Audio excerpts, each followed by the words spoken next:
시편 114편 1절에서 8절까지의 말씀입니다.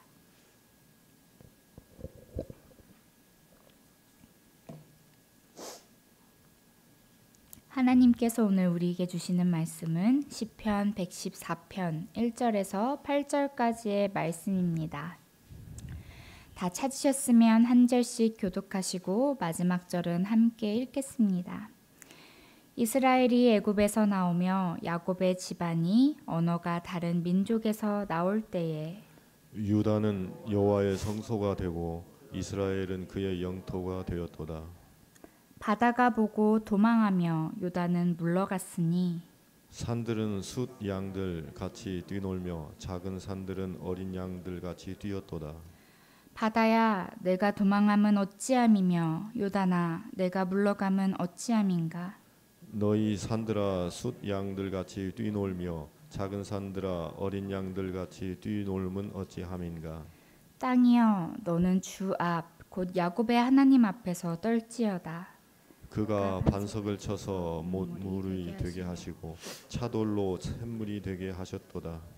아멘. 오늘 본 시편 114편은 출애굽 및 가나안 정복 사건을 언급하며 이스라엘을 구원하신 하나님의 은혜에 대해 감사하는 찬양 시입니다. 이를 통해 이스라엘 백성들은 과거의 역사를 회상하며 자신들을 애굽에서 구원하시고 수많은 장애물들에서 건지시고 가나안 땅까지 이끄신 하나님을 기억하고 찬양합니다. 오늘 말씀을 이해하는 데에 있어 핵심이 되는 구절은 2절입니다. 출애굽 때에 유다는 여호와의 성소가 되고 이스라엘은 그의 영토가 되었도다 라고 시인은 말하고 있습니다. 즉 유다는 하나님의 성전이 되었고 이스라엘은 하나님의 통치가 이루어지는 왕국의 영토가 되었다는 것입니다. 성전은 하나님께서 머무시는 곳입니다. 유다 안에 하나님이 머무신다는 것은 이스라엘 안에 하나님이 함께 하신다는 것을 의미합니다. 하나님께서는 이스라엘의 역사 가운데에 함께 하셨고 크신 권능으로 그들을 도우시고 인도하셨습니다. 3절에서 6절은 하나님께서 출애굽 때에 이스라엘 백성들을 어떻게 인도하셨으며 어떠한 일들을 행하셨는지 묘사합니다. 그리고 7절에서 8절은 하나님께서 광야에서 이스라엘 백성들에게 행하셨던 일에 대해 언급합니다. 먼저 3절을 보면 바다가 보고 도망한 사건은 홍해 사건을 말하며 요단강이 물러간 사건은 여호수아 3장에 요단강을 건넜던 사건을 의미합니다. 4절에서 산들이 흔들린 사건은 출애굽기 19장에서 하나님께서 시내산에 강림하시고 산을 흔드신 사건을 의미합니다. 8절에서는 출애굽기 17장에 나오는 마사 무리바 사건을 언급합니다. 이 사건은 이스라엘 백성들이 광야를 지날 때에 그 뜨거운 더위에 마실 물이 없자 하나님이 모세에게 반석을 치라고 명령하신 사건입니다.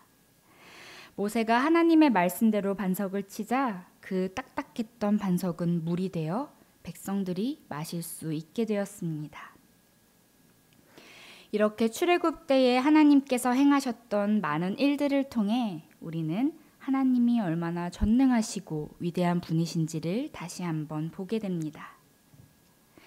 당시 애굽에서 나오던 이스라엘 백성들에게 깊은 홍해와 요단강, 높은 산과 단단한 반석과 같은 자연은 그들의 출애굽을 방해하는 거대한 장애물이었습니다. 하지만 하나님께서는 오히려 이러한 장애물들을 하나님의 기적을 보여주시는 재료로 사용합니다.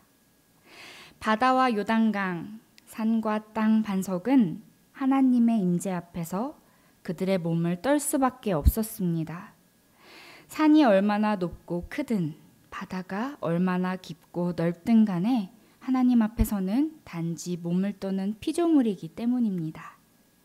거대한 자연도 결국 만물을 창조하신 하나님 앞에서는 얼마나 작은 존재인지를 우리는 보게 됩니다. 오늘 말씀은 유대인들이 축제 때 불렀던 기쁨의 찬송 시입니다. 이 시편은 출애굽 사건을 회상하며 그 사건들을 문학적으로 표현하고 있습니다. 이스라엘 사람들은 과거의 일들을 기억하며 내가 현재 이곳에 이 모습으로 있을 수 있는 것은 나를 애굽으로부터 인도하시고 광야를 건너게 하신 하나님의 이끄심이 있었기 때문임을 고백합니다.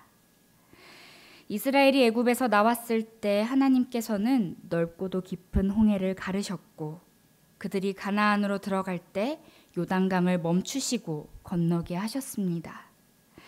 하나님은 언제나 이스라엘 백성과 함께 하시며 그들의 앞에 서서 이끌어 주시고 그들의 뒤에서 밀어 주셨습니다. 사람들은 자신이 겪어왔던 삶을 회상하며 내가 살아갈 수 있었던 것은 하나님의 손길과 인도하심 덕분임을 깨닫고 감사하며 이 시간 기쁨의 축제를 벌이고 있는 것입니다. 오늘 말씀을 통해 우리도 우리가 건너왔던 인생을 돌아봅니다.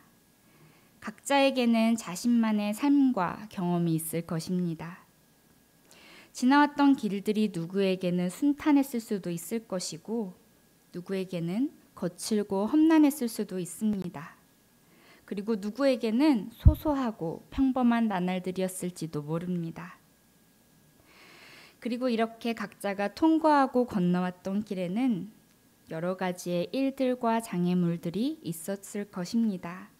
어떠한 사람은 그 길이 언덕을 넘은 것일 수도, 어떠한 사람은 험준한 절벽을 오른 것일 수도, 그리고 또한 어떤 사람은 잔잔한 시냇물을, 어떤 이에게는 파도가 휘몰아치는 거친 바다를 힘겹게 건너온 것일 수도 있겠습니다.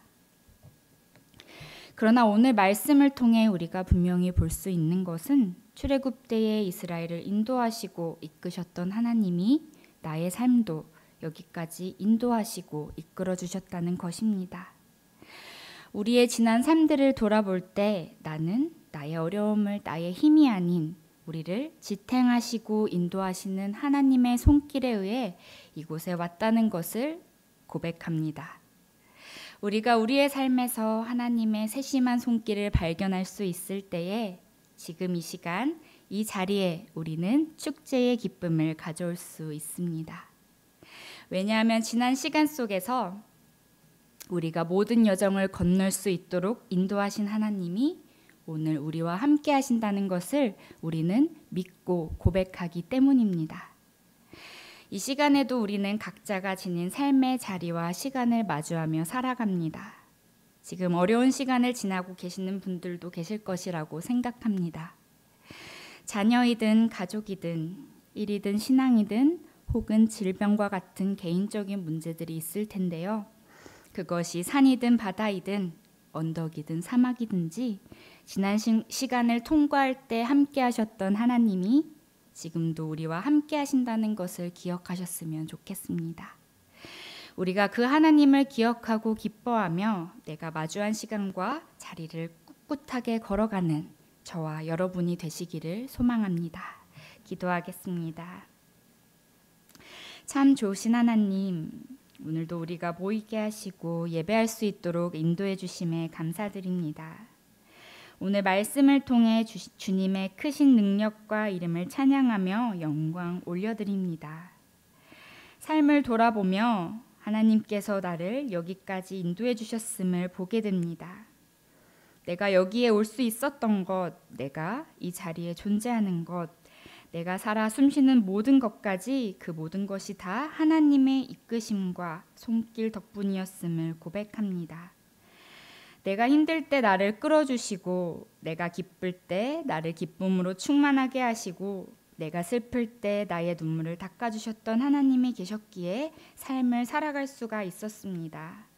오늘 다시 한번 지난 시간을 통과할 때 함께 하셨던 하나님을 기억하며 내가 마주하고 있는 시간과 현실이 힘들지라도 주님을 믿고 걸어갑니다.